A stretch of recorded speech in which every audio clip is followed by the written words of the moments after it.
Good morning, good afternoon, good evening, and welcome back to Ball Watching. It feels like it's been forever, and Justin and I are stoked to be back with you all and providing what is a ton of news and updates around City. We are getting closer and closer to kickoff.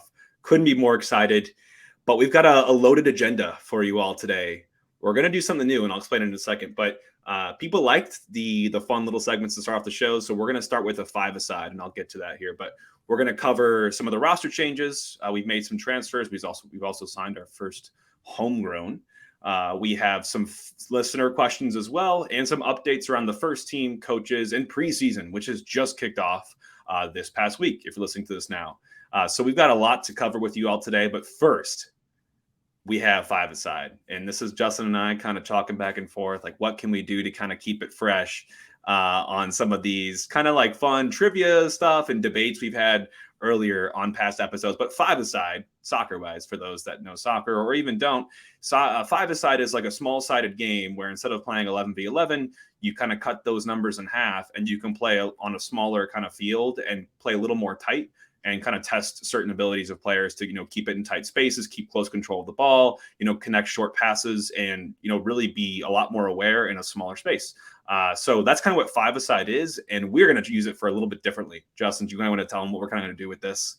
Yeah, this first one, I was dubbed to choose the first five-a-side, kind of tough. I went with, what's your top 5 road snacks? Like you're on a road trip, you're stopping at a gas station. What are 5 things you're grabbing, Jake? I'll let you kick it off. I already saw your list. We're picking, yeah. We have some good ones here. We're picking our team of 5 that we would bring to this game to beat the other team. So kind of like our top draft of what this subject is. So for gas station, road trip, food, and drink. My number one that I had, I'm a big sweets guy. If I'm going to the gas station, it's not frequent. I'm picking up me a Reese's Big Cup. Big fan of the Reese's. Huge sweet tooth. I've got to get it there. I will not have it anywhere else but the gas station. Keep moving. Go through your whole 5. Yeah. I'm also picking up coffee. Whenever I'm on the road, I don't really drive much. I work at home. When I am on the road, I usually tend to pick up coffee. It's probably early in the morning. I'm usually the driver in my relationship as well. So I'm picking up coffee. If we are just doing a longer drive, and I also probably pick up water anyway. Big water guy. A little bit tough on the road. You gotta temper the water a little bit though. You can't be stopping every couple hours. So I've got water in my third spot. Fourth, underrated, if you're going to go somewhere where you're going to have to start, and you're going to meet friends like right away after the road trip, got to pick up some 5 hours. It's tough to be on the road for a couple hours. So you're picking up a 5-hour maybe to get that night going right when you get there. And then finally, I get a little car sick sometimes if I'm not driving, which is weird. I don't get really nauseous at all anywhere else, but pretzels are there for me in those hard times. So that is where I round off my five-a-side for gas station food drink. Weak. I know also, you love it. Your heart's gonna die. You're getting a coffee and a 5-hour for the same car ride. I'll be good. All right, I'm on my way to Chicago. 5-hour trip. We're gonna make this quick. Dr. Pepper if I'm driving. Twisted tea if I'm not driving. Always a good car drink. I'll take it. We're also gonna move on to. I have a couple childish things on here, but I'm on a road trip, so who cares? A Lunchable. I'm a big Lunchable fan. That's kind of like you don't want to get like a gas station sandwich. I'll take the Lunchable. Nice cup. Big Chex Mix guy as a snack. Also, another kind of filling one. I'm a big fan of the rollers. Probably not good for the other people in the car, depending on what's coming out of me after that. But I like it. The barbecue twisties, they're like the – wait, do I have – oh, I have 6 things here. Yeah, what the heck? You just take out the twisties. Take out the twisties. Okay, we're going with sixlets. Sixlets. You've ever had sixlets? They're like M&M's, but better. A little sweet tooth. That's it. Okay. I'm getting full, maybe a little gassy, a little sweet tooth, a little buzz. Yeah, I didn't see any frozen food in there, Justin, but I know you're a big frozen guy as well. It's kind of difficult to heat that up on the road, but we'll have to cover some best frozen foods. I know you're a connoisseur in that area.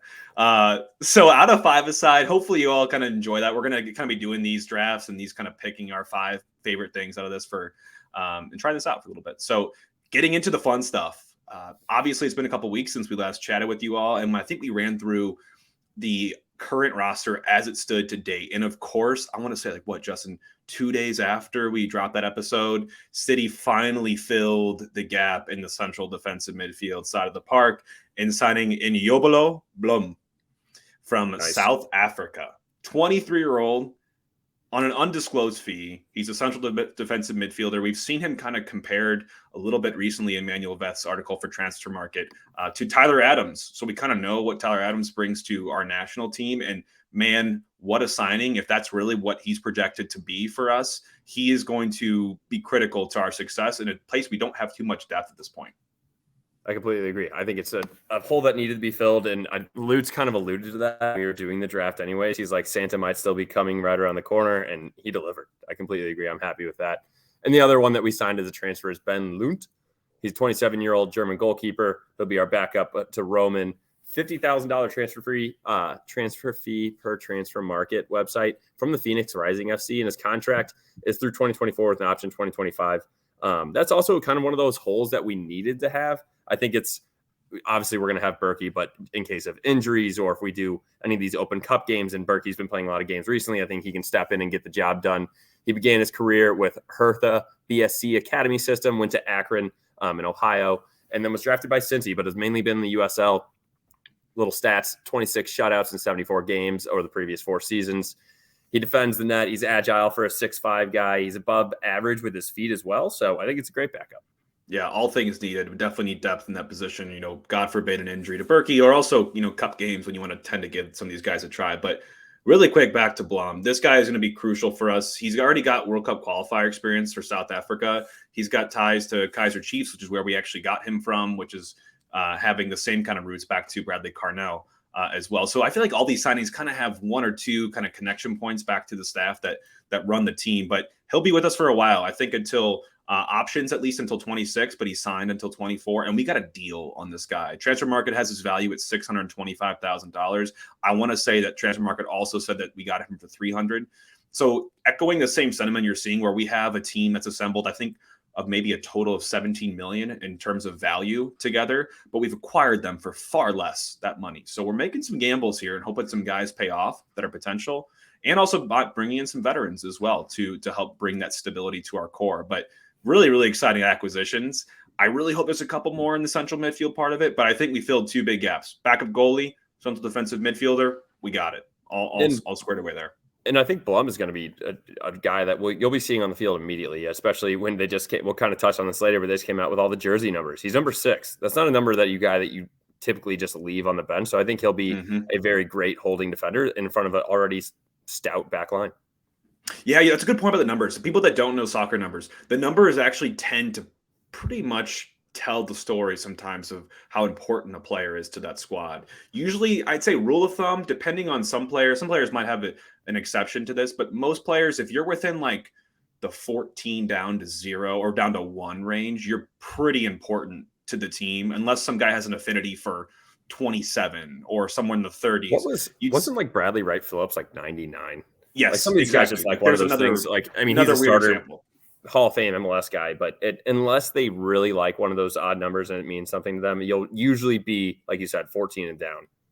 Yeah, 9's popular, 7's popular, 10's really, really sought after, 11, 6 is big for midfield. So there's kind of all the tricks in there, and all those numbers are out there. So search them if you're curious, especially at buying jerseys. All the numbers are out there now. I think almost everyone has a signed one. Maybe not some of the new draftees like Johnny Klein and O'Malley yet. Yeah, but we had one more signing. Oh, I was just about to say, I think Johnny Klein, Max Schneider, and Indiana Vasilev are 3 of the guys without numbers as of right now. There you go. I believe. But yes, one more signing, probably one of the more exciting ones. When I saw this, I mean, they kind of tricked us on Twitter a little bit. They just released some audio to it. It's like, oh yeah, can you act like you're signing? And like, oh, who did we grab? And it's like, I haven't really seen anything. It's because he was a homegrown guy. We got Caden Glover. He's a 15-year-old, Jake. I don't really understand. That was shocking to me because I was like, what was I doing when I was 15? I can tell you what you were doing. What? I had to do some research. I'm like, God, that makes you feel old.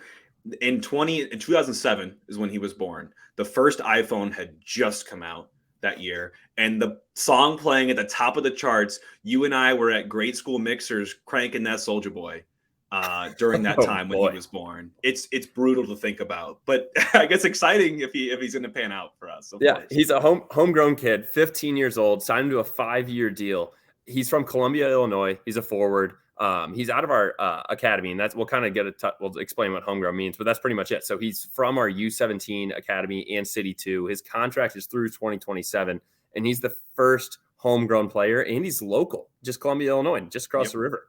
I'm extremely excited for this kid. What else you got on him, Jake? Yeah, I know he's got a little youth national team in him. He does. He's got some caps at the youth national team level, which so do a couple other fellows on our team. Tyson Pierce. We talked about Fritz Volmar before. We talked about Aaron Hurd. We've got some guys that are making jumps up to the national team level, which is amazing to hear about. But Caden specifically, I mean, he was playing for our U17 academy. He's 15, so he's playing 2 years up. He made his debut actually at a game we were at, Justin, for City 2 as well. So I mean, he's playing with gentlemen, like adults out there, and he can't even drive legally yet. He's got probably a permit. So really exciting. And that's not shocking on a European scale. Like worldwide, the age keeps getting younger to see these people making their debuts and making a really legitimate impact on teams. But for us, I think it's exciting. He's going to be here for 5 years. He's got great experience already. And I heard rumblings that he was having offers from elsewhere overseas as well. So I think it's a great signing for us. Hopefully this becomes his proving ground and his development ground to become what we're projecting him to be. So I was soaked by this. Going back to the homegrown thing, Justin, if people don't know what homegrown players means, we have a whole mechanism in the MLS for signing homegrown players. They get a homegrown player designation on our roster. And there is no limit to the amount of homegrown players you can sign in any given year, but they can occupy a slot on the senior roster or the supplemental roster. So senior roster kind of being the 1 to 20 spots and supplemental being everything after to 30. And they can get paid kind of a different amount of range, but really they can earn each year up to $125,000 above the reserve minimum, which is $65,000, or the senior minimum, which is $84,000. So he's making money as well. And I'm not saying that he's going to debut or like immediately and be an impact player, but I'd be shocked if we didn't give him a debut somewhere this season. I bet he'll log a lot of City 2 minutes and keep growing. Oh, absolutely. I think that the amount of money you're just talking about for a 15-year-old is insane. Yeah. And that he's getting dropped off at practice to play. Like that's just ridiculous to me. It's like, all right, Mom, I'll see you in 2 hours. But and I do think one of the things that you mentioned, it's important to know that he was getting looks overseas as well. And I think that's why we locked him up. Let's lock this kid up for 5 years. Why not? And like you said, we can get as many homegrown players for a year. There's no limit to that. So I'm extremely happy that we signed him, and congrats to Caden. Yeah. And he brings our numbers, if I'm counting correctly, up to about 25 players total that have been signed. So keep in mind that the whole roster kind of holds 1 to 30.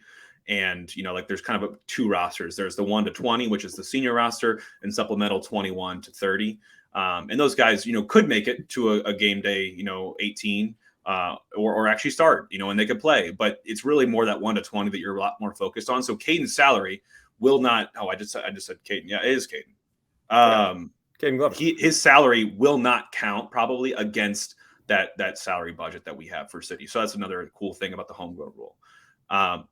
In terms of getting out of the players, let's talk about coaches for a second, Justin, because we had some announcements here. Nothing really shocking in terms of what's happening, but Bradley has finally assembled his first team coaching staff. I mean, you kind of have to. We're getting pretty close to game time here, and let's just say a lot of familiar faces. Actually, I don't think any new faces to this squad. Mostly City 2 and other coaches within the academy that were already there. And I'd say most exciting, and I mean, the guy that I'm happy that we also kept, and I don't know what his contract's like, but I hope we continue to keep him, is John Hackworth. Did an incredible job as City 2's first coach. He'll be our main assistant. No surprise there. Incredible dude. Very nice. If you see him out, if you ever get the chance to talk to him, just extremely polite and just loves being here and loves soccer. So let's lock him up. I don't know what his deal is. Let's extend him for the next 8 years. I don't care. Let's just make sure that he doesn't leave. I'm extremely happy to lock him in. I'm just like you. I'm stoked that he's going to continue to be part of it. We knew that he was in running for some other MLS jobs, I think, in San Jose. He is going to get stolen at some point. I just hope that we can have him as long as we can. He's also our director of coaching. So he's both an assistant coach and kind of guiding our coaching as well for the whole club. So John will continue to stay with us on the first team. Elvir Kafizic, I might be butchering that last name, joins us as a City 2 assistant. He was already here for City 2's season. John Miglaris was the coach for the UPSL City team, the U21 team. He's joining the first team staff. They had a good first season. Alex Langer continues as the goalkeeper coach, jumping up from City 2. And Jared Phillips is going to continue to be the sports performance director. He has so much experience in MLS, in the NCAA, NASL, USL, coaching teams like New England Revolution and doing a phenomenal job at that. So we've got quite a good first team staff to roll into with plenty of experience and some people that are kind of getting their first shot at managing at a high level like this. So it's exciting to have that blend of both experience and potential. Yeah, I'm extremely excited for our coaching staff. And like you said, everything's coming right around the corner. And with that, we also started our preseason on January 11th. That was just a couple days ago. So It's exciting to see the guys in there. I know they had their media day. That's like Christmas essentially for soccer guys. Getting your jersey, you got your actual name on the back of your jersey. You got all the cool stuff. They're going to be styling it all over St. Louis. But that started on the 11th. They came in on the 9th or 10th or so, but then they had full training. And we also have a 10-day camp in Fort Lauderdale coming up. And we will play games against Charlotte on January 21st, Philadelphia Union January 24th, and Miami on January 28th. And then we will return the 29th, and all three of those games will be closed to the public. So nothing that we can go out and see a little bit earlier. We're also going to have a inaugural preseason closed door scrimmage against Atlanta United on Saturday, February 18th. I would love if that was actually open to the public. I don't know where that's going to be located. Their stadium's awesome, so it's probably gonna be down in Atlanta, to be honest, and be inside. But I mean, it's just exciting that like these dates are so close. We literally have our first game in a week, our preseason game. So it'll just nice. Exciting as that's right around the door. I think with that, a couple things in the middle of that Atlanta United game, which I actually think might be here at City, it'll still be closed doors, unfortunately, is a sandwich in the middle Palm Springs, California trip. They're playing in the Coachella tournament, which is kind of a funny thing, but they're playing LA, Vancouver, New York City. I think some of those games actually might be open as an invitational. So if you're in Palm Springs, definitely you could get a first look. For me, I'm excited about two things. One, during all this media day stuff and content day. First of all, I think the team's doing a phenomenal job. If you're following on Twitter or Instagram, you're getting some great content. I think we're already showing that within the club. Also, we are going full pink for the home kits. It's pink shorts as well. I was thinking it might be navy to kind of temper it a little bit, but no, we are embracing the city red. So I like it. I'm down for it. We're doing that. And finally, as well, with all these pregame matches, what is there? Like 9? With all of these different matches, we have 7 scrimmages, some open, some closed.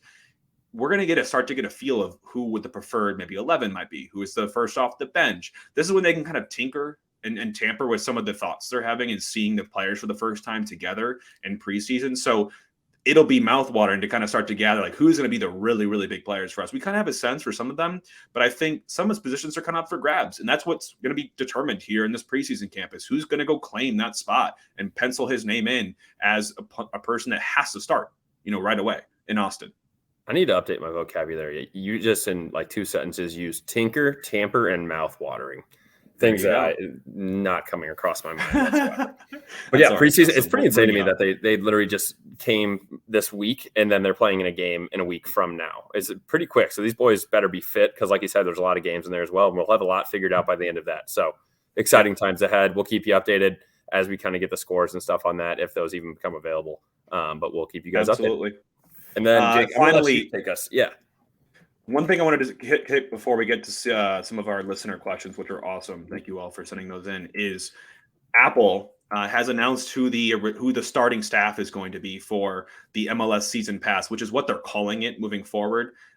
Not really too much to go into here. It's kind of a mix of experience across the board. Some people have MLS, some people have big network experience at Fox, at ESPN, Paramount Plus. Taylor Twellman's probably the most common name to hear there. He did leave ESPN, so he is now going to be full-time into Apple. I know he's stoked to really commit to doing soccer coverage the way that we want to do it, whereas ESPN never really gave soccer much of a limelight. So I'm really excited for that. I know Apple, this is the first time. So it's going to be really interesting to see what they bring. I know they've kind of already shared some expectations with the local clubs as to what content they want to be delivering outside of their broadcast, which is pretty significant. But what a great shot for soccer to get the coverage it deserves on a network like Apple that hopefully really cares about it. I know there's some paywalls and there's a little bit expensive in terms of paying for the subscription. And I know the access could be lessened because of that. And I really hope not. I hope people are seeing what's going on and saying, this is amazing, I have to buy this. But I really am excited to see the potential in terms of content that they're going to deliver on this side of things. So that's coming up here too. It's a new step, and I think it is exciting. I hope no one's kind of downgrading it. It's something that I think the MLS needs, is to have their own thing. And Taylor Twellman tweeted about that. He doesn't have to be apologetic when he's talking about soccer and fighting for screen time. And I think that's going to be awesome for Apple to have. So yeah, let's get into some pivot. Yep. Yeah.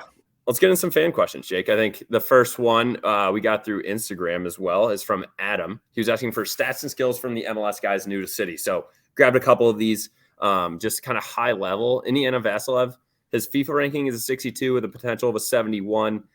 He's played for Inter Miami CF, for the past 2 seasons. He's played in the majority of their games, starting about half or a third of those, just 5 goals over those 2 years. So nothing really impressive there, but he's also a midfielder. So I think he'll be kind of a role-playing guy unless we have some injuries or he has a breakout season to start. John Bell, FIFA rank 63 with a potential of 69, played for the Revolution for the past 2 years. He played in 15 or 12 games past 2 seasons, starting about 2/3 of those, 1 goal in each of the seasons. He's a defender, so nothing surprising there. He'll be a supplemental guy. Tim Parker, FIFA ranked 66 with a potential of 66. That's because he's been playing in the MLS since 2015. Whitecaps, Red Bulls, Dynamo. We've talked about him. I think he could be a staple. He has very captain qualities, I would say, that he can just come in and be a leader of this team. And he knows the ropes in the MLS. He can kind of show these guys that are from Europe or younger guys how to go. So I'm excited to see the minutes for him.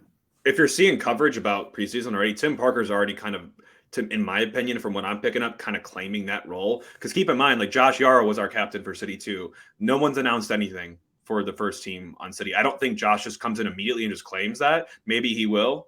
But I think Tim Parker is an excellent candidate to claim that captaincy right away for the first team. And I'm already seeing reporters kind of picking up on that. His leadership style has been picked up well by the players, and people really like his personality. And he's an MLS journeyman. The guy's got so many years of experience. I think the 66 is a little bit harsh for him. And the MLS, he's a solid defender, and he's been the defender of the year a couple times. So like this guy is, maybe not a couple times, but Tim Parker is a solid MLS defender. I don't really know how many names you put ahead of his in terms of center backs. He's played 18,622 minutes in the MLS. Right. A quick math, I think that's 300 hours. Yeah. I'm not going to try it. That's a lot. Numbers for us. Sorry, just trying to give a little more background on him. And then last one, Jared Stroud, FIFA ranking 61, potential 62. He's a midfielder. He'll also be a supplemental guy for us. He was with Austin for the past 2 years in the Rebels. Before that, didn't do a whole lot with Austin this past year, but did have a lot with them on 2021 in the Rebels of 2020. He started about half their games and played in about 2/3 of them. So I think he'll just be another role-playing guy. But just wanted to kind of guy with a chip on his shoulder, though. Chip on his shoulder, going back right away to Austin. I don't know if he pencils his name into the 11, but man, I would really want to be pushing for that spot to prove them wrong for not first playing game. Me. Yeah, absolutely. Let's get into some expectations. Yeah. Is this from you, Justin? Yes, this is from our Instagram. Brooks DM'd us. He asked for expectations for the year. Jake, what do you got? Yeah, I'm tempering mine a little bit because I think what we've really done here at the club, and I've gotten a little bit from Transfer Market, and I read a lot, obviously, about the club, but I feel like we've built a really, really solid infrastructure where, you know, everything we're doing with the campus and the environment around the stadium and the academy, like there's been so many positive steps. We're not overspending on players. We're creating and instilling an immediate playing style within the team at all levels. So I'm really excited about the potential. I do not think personally season 1 we just roll through like an LAFC and have an incredible expansion first season. I do think it'll be a solid season. I think we can rattle off some big wins. I think for us, it's going to be about really, I'm not too concerned about defense, to be totally honest. I think we have some great depth in the back. I'm concerned a little bit in central midfield. And then if Klaus can really come forth in this league and announce himself as a scorer in big games and playing consistently at a high level, I think he can. And I think it's about that happening for us. So I think it'll be a solid season. I think we'll be pushing for a playoff spot. I don't think we're just locked right into the playoffs, but I know you might be a little more optimistic than I am. Yeah, we're locked into the playoffs. Not worried about that. Okay. No, I think expectation-wise, I think we sneak into the playoffs. I agree. I think we're going to be battling, but I would love to see us there, and I think we can do it. I think you always get, and we'll talk about this in a later question, you always kind of get a lot of downplaying by the rest of MLS when you are, or any sports organization when you are an expansion team. But I think we can make the playoffs. The one thing I did say that I think you and I can also help out with, and all the listeners, I think we lead the league in attendance. And so I know, don't base that off of numbers it's more of a percentage of how of your stadium, how much of you are like how many sellouts you have, or like we have 22,500 people. What's our average attendance percentage? And that's what I think will lead the league in as well. Yeah, I think that kind of stuff, bar none, we've put ourselves as a club in one of the best positions we could ever put ourselves in with how we've done and invested this money so far. So I think we are looking very, very solid in terms of future as well. Like not just this season. We haven't just dumped the bank into this season and got a huge payroll. So I like the approach, and I think it's one that could be sustainable. We got a question around top games we're looking forward to, and let me make sure I call. This was Mark that sent this question in on Twitter. So Mark asked us, what were the top games looking forward to? Obviously, Austin as an opener. Justin and I might be there. We are scheduling a trip down there right now. So we could be in attendance there. Home opener will be awesome as well. I mean, arguably better, depending on how Austin goes. Obviously, the games against KC are going to be electric. There's going to be 3 of them. I really hope that we just get right into that rivalry. I want to see some chippy play. I want to see some yellow cards. I want to see some pushing and shoving.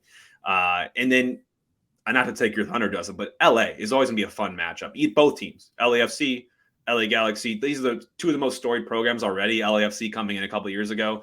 In MLS, I'm really excited to put ourselves up against some of the highest payrolls in the league. Yeah, unfortunately, we don't have LAFC at home. We just have them at LA, but we do have the Galaxy at home. So we have them on June 11th. So I think that'll be an exciting one. And unfortunately, Bale retired, which is kind of bullshit. Yeah, of course. He was scared. Whatever. And then we kind of already talked about this. We had another question. What are we most worried about or bullish about? This was on Twitter as well. I'm trying to see who this came through. Kaiser had posted this question, and we talked about it a little bit already. But yeah, I'm bullish on our defense. I think our defense is depthy. And I really hope that we're really stingy on goals giving up. I do worry a little bit about the opposite, and that's being able to produce and be lethal when given the chances. Because I don't think we're going to dominate games. I think we're going to play on the front foot in terms of pressing and trying to force mistakes out of the other team. And we're going to have to be lethal in taking those chances. Yeah, I completely agree. I think our defense can be stout, and hopefully Klaus can come out and just be a proven goal scorer. Screw it, throw Caden in there. We know he can do it.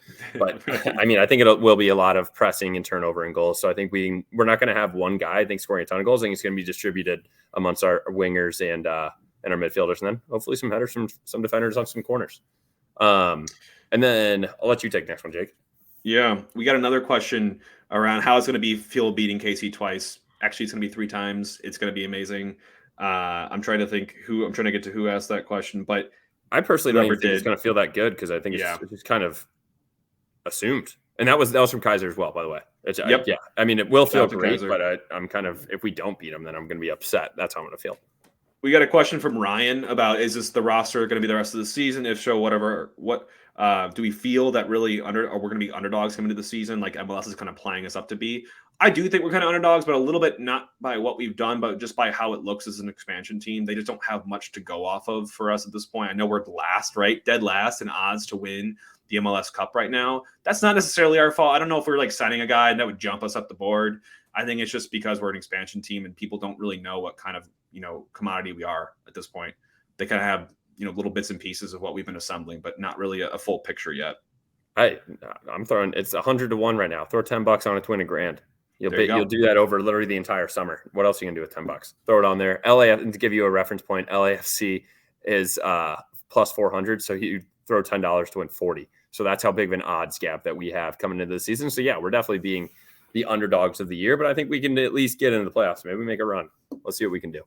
2 last questions, Justin, my basketball guy. We got a question about basketball, SLU basketball, Mizzou basketball. First of all, I just want to make a quick point. SLU does not get much coverage in St. Louis. It's kind of a shame. I know they cover Mizzou a lot more than SLU, which is unfortunate because SLU always has these expectations of being, this is the season. They got the guys coming back and they got the transfers. It just doesn't really seem to pan out, but I'm not a basketball guy, so I'll let you take this one. Yeah, dude, SLU would absolutely get rolled. We would be this year. It's really not panning out how we want to. Jonte Perkins came back from a torn ACL. He kind of forgot how to play basketball. It's been a little sad to watch. Yuri Collins, best point guard in the nation. Don't argue me on that. I would say Mizzou wins 96-78. Not a whole lot of defense on either of these sides, but I would definitely take the over in that game as well. But I don't want to talk anymore about that. It's been a disappointing season for the Bills. Final question from Maddie Casey on Twitter. The club offers you a custom jersey. Who are you picking up and why? I'm taking Edu Leuven, number 10. I think we already talked about numbers. Number 10 is just kind of a classic soccer number. I also like Leuven. I think he's going to be a stout dude for us in the midfield. So I'll go with him. Nothing flashy, just a hard worker and a workhorse. What about you? I would go with Tommaso Strack. People in Germany really wanted to keep him. He's young. He's still got a lot of runway in his career, and I think he's so shifty, and his vision is so solid with the ball. I love that type of player. He's number 7 as well, which 7's a pretty cool number as well in soccer. So I really look forward to seeing what he can do. He kind of feels like a little bit of an orchestrator or a playmaker or a creator in the team, and I love those types of players because they don't come around very often. There's not too many of them out there that have elite type of vision. I'm not saying he's elite this yet, but for MLS, I think he could be one of the top youngest stars already coming into the league. Dude, you used to be a goalie. I'm going to buy you a Roman Berkey jersey. I'm gonna make you goalie wear a goalie jersey. I know. I'm gonna make you wear a goalie jersey with long sleeves and July games in St. Louis. I'm making you wear those. No, thank you. But I do love Berkey.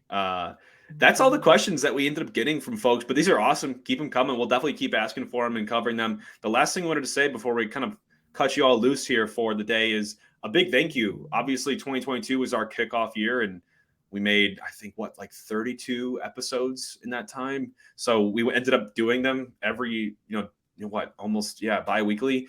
And it was tiring, but it was fun. We really enjoyed doing that for you all, and we couldn't have done it without you. So appreciate you all for tuning in and leaving reviews and leaving feedback and stuff. So that was awesome.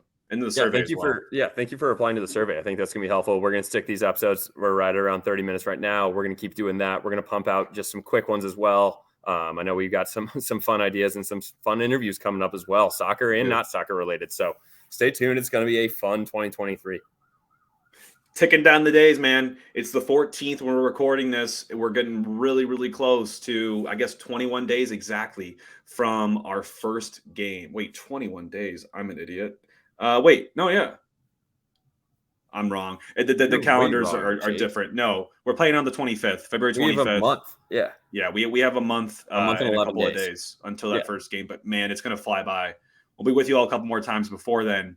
But thank you again all for listening to Ball Watching STL. I'm Jake, joined by Justin, and we will be connecting back with y'all in a couple of weeks here. See you guys.